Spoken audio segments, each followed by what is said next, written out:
Concretament a Prades, què hi passa allà? No sé si tens afició, Clara, pel manga. No. Cap afició. Doncs a Prades el que hi tenim I tu? és una...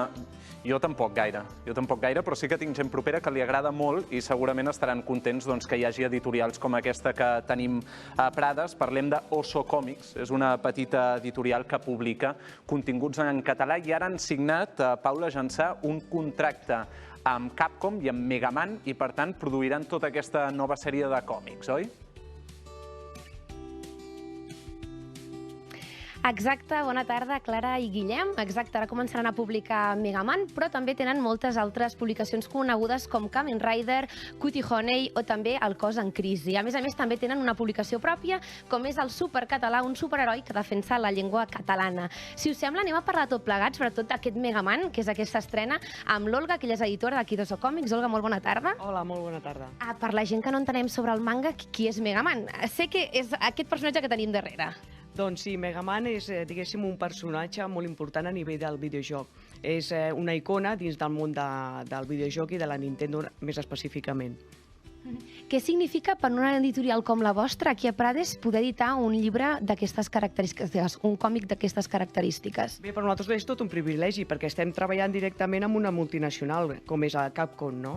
Especialitzada en videojocs. Per tant, aconseguir entrar en contacte i treballar conjuntament amb ells és per nosaltres un gran privilegi, sí. Ara ho deia, teniu moltíssimes publicacions, però a més també teniu un llibre propi, com és el Supercatalà, un heroi, ho he resumit molt, però que defensa la llengua catalana, no? Bueno, sí, el Supercatalà és una mica punyetero en aquest sentit, perquè el que fa bàsicament és defensar o fer una crítica amb humor crític sobre la vida quotidiana. Llavors sí que és un inici de la nostra editorial en què ja realment podríem dir que aviat farem el 10è aniversari de la seva creació.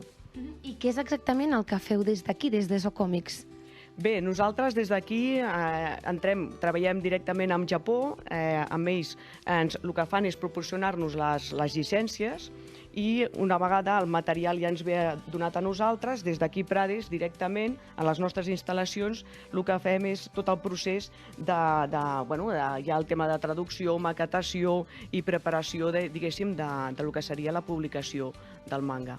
És a dir, vosaltres rebeu això i llavors ho traduïu absolutament tot en català, també castellà i, si no m'equivoco, també hi ha euskera. Sí, la línia nova que hem agafat ara, que és la línia educativa, també hem fet amb triple edició, català, castellà i amb euskera. Llavors nosaltres aquí el que fem és, som tot un equip, no només estem el Sergio i jo, sinó que també hi ha altres feines externalitzades, com és el tema de traducció, i des de Prades el que fem és tot el procés ja d'unió per portar-ho ja directament a impremta.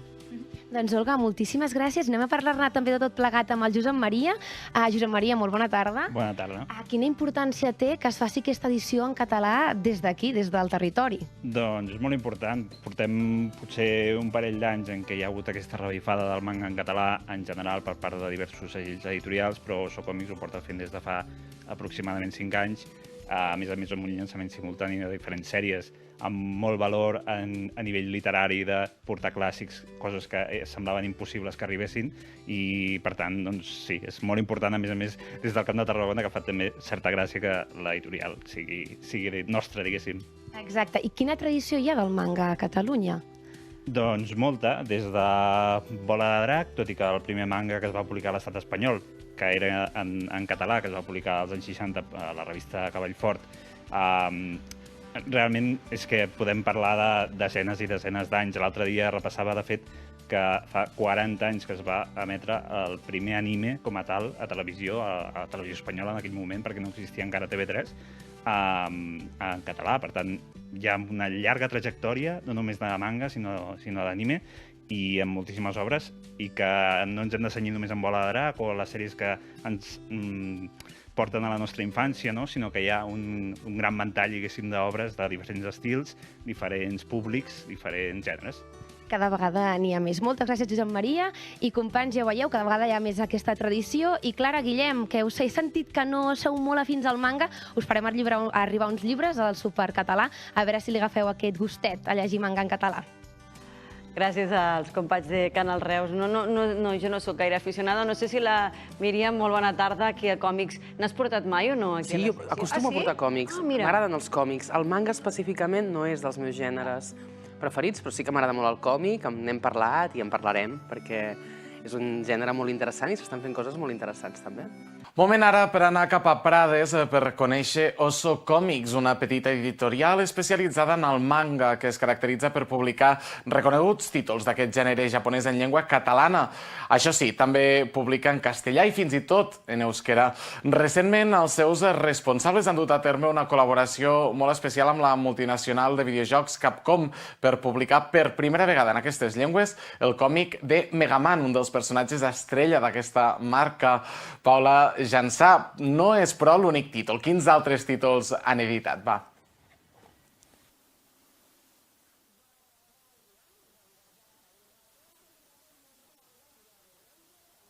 Doncs sembla que ens quedem sense so. Mirarem de recuperar aquesta connexió tot seguit. Mentrestant, abans de tornar cap a Prades, mirem de continuar el nostre viatge aquesta tarda que ens portarà fins a Tarragona.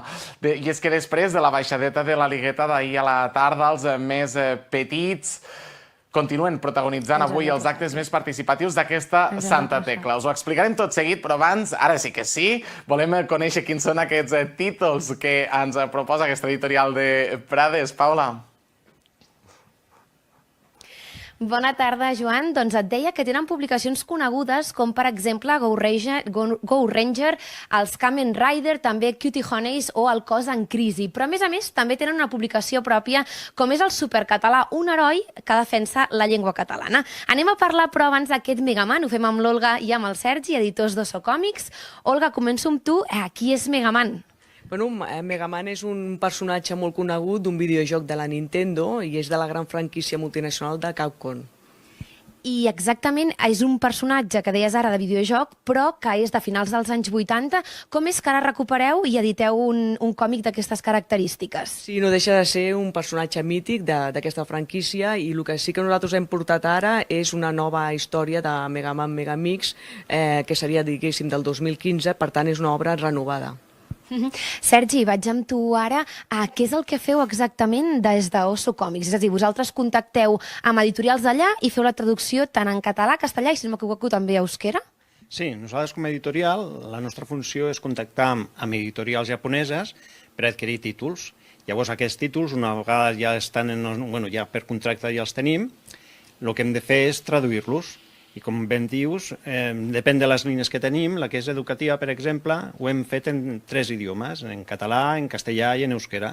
I Megaman, precisament, ho tenim en castellà i en català. Per què heu escollit Megaman?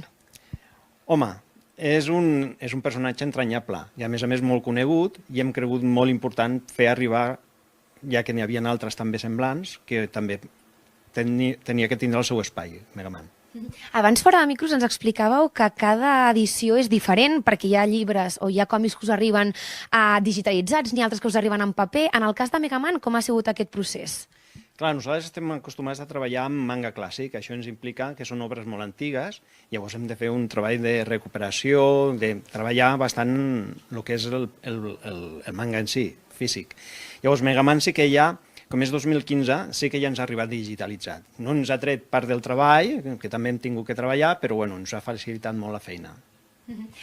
Olga, què significa per una editorial petita poder editar llibres còmics d'aquestes característiques? Bueno, per nosaltres és tot un privilegi i per nosaltres suposo que, de fet, ho estem notant una mica amb l'acceptació que està tenint. Suposo que hi haurà un abans i un després que ens permetrà incrementar amb el tipus de lector. A més, abans també ens comentàveu que un cop entreu en una editorial, llavors és molt més fàcil quedar-se, no? Perquè ja coneixen com treballeu. Sí, tant.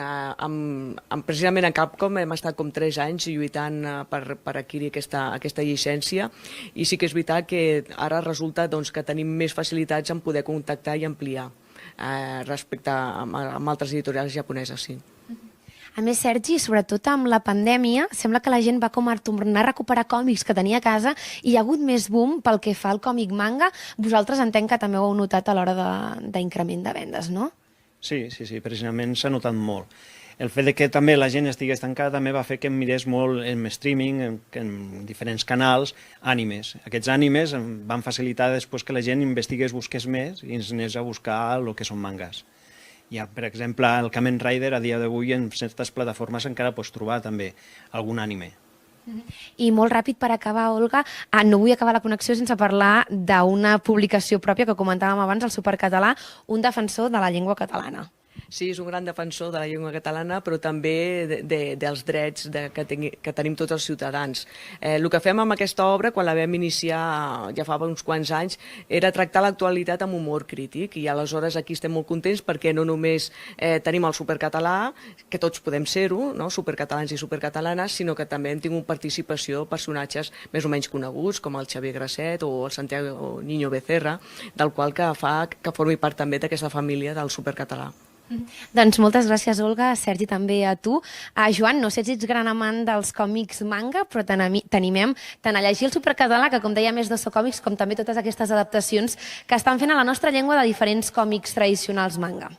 Doncs mira, podríem dir que no hi estic gaire ficat, però sí que pot ser una bona oportunitat a partir d'aquestes publicacions que sorgeixen directament des del territori, des de Prades, endinsar-nos en el món manga en català. A més, molt important aquesta tasca de foment de la llengua. Gràcies, Paula.